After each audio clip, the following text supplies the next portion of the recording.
A controversial Dutch politician who's been prosecuted for hate speech says he's coming to Australia, and he's being supported by a senior Liberal Party senator. Geert Wilder, who controls the balance of power in the Netherlands Parliament, has outraged Dutch Muslims by comparing the Quran to Hitler's work Mein Kampf and calling the Prophet Muhammad a pedophile.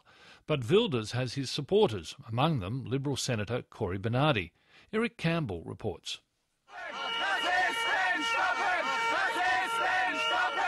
When Geert Wilders travels, he can need as much security as a US president. On a visit to Berlin, police had 3 cordons to keep back Muslim and anti-rightist protesters. That hasn't stopped him making plans for here. I hope to be able, within the next, this year or maybe the beginning of next year, to visit Australia. I met one of your senators, Senator Cory Bernardi, not so long ago. He invited me to help him at least when I would visit Australia, and I will certainly do that as soon as I can. He's received several death threats from militant Islamists over his attacks on Islam, but was unrepentant when I interviewed him in Amsterdam for the ABC's Foreign Correspondent programme.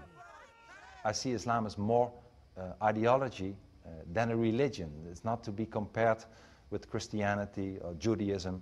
It's more compared with other totalitarian ideologies, like communism or fascism.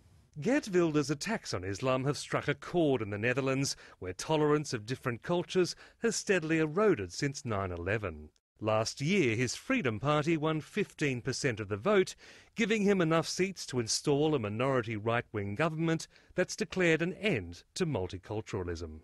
We all face immigration, also from people from Islamic countries. We all see that. For instance, this is something that also Senator Bernardi and I believe also others in Australia is fighting against. In a statement to Foreign Correspondent, Senator Bernardi confirmed he'd offered to help arrange meetings and a schedule for Mr Wilders in Australia. His approach is in marked contrast to Britain, where in 2009 the Home Secretary tried to ban Geert Wilders as an undesirable person. In June, he beat a prosecution under hate laws, the court ruling his remarks on Islam were offensive and hurtful, but legal. It promises to be a lively visit if and when Mr Wilders comes. Eric Campbell with that report, and the full story can be seen tonight on Foreign Correspondent on ABC1 at 8 o'clock.